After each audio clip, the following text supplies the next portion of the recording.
What's up, everybody? It's Rex here with Carpentry Plus. Going to do a little edge banding today. Thought I'd show you how we do it. It's pretty basic. We don't do a lot of edge banding, so we don't have any big fancy equipment. Just some good old iron-on edge banding with the adhesive already applied. Your regular household iron and a couple other little accessories here. So we'll just jump right into it by getting our first piece applied. All right, so one thing we like to do is actually use our Kreg Jig to clamp our piece in place to give us a kind of a third hand to hold our piece upright. I've got a clamping jig that I made to clamp to a table, then clamp our piece to it. And then one day I realized this was sitting right here, might as well use it. So, all right, so key here is first off to apply the heat, which I guess is fairly obvious, but heat and pressure, get that glue melted, get that piece stuck.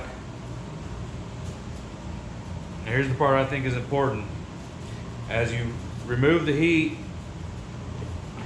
and the piece starts to dry or cool, once it starts to cool, you got to be careful that it doesn't start curling around the edges, because the top side will cool quicker than the bottom side. So you want to continue applying even pressure for several seconds after you've removed the heat. All right, so at this point, that's probably pressed enough. We'll go ahead and let that cool completely before we move on to the next step. Okay, so you see me using a block here to press the edge banding down. They make rollers. We actually have the rollers ourselves, but prefer to use just a simple block to press the edge banding to the edge.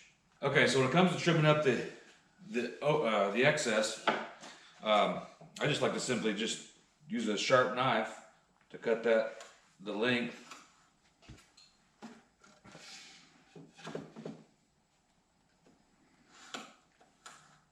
Get that nice and flush. I believe there are some flush cutting snips on the market, so whatever works for you. Now, one thing I think is unique to how we do this is how I trim the edges. So there are different edge trimmers. We got razor blades in them. This one's a double-sided. So you stick it on there, clamp it in place, and run with it. Here's a single-sided option. These work great for melamine or anything that doesn't have wood grain to it, but for this real wood grain, I find that sometimes they can grab the wood fibers and get some tear out. So another option is to use a flush cutting router bit. You've got a ball bearing, and you can get it set up in your router, whether it's on a table or a handheld, and flush cut those. That's my preferred, or was my preferred.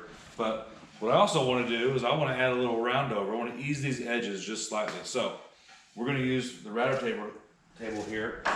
I've got an 1/8 inch router bit with a ball bearing guide. So we're just going to run these through, trimming them flush and easing that edge all at the same time. So we'll kill two birds with one stone here.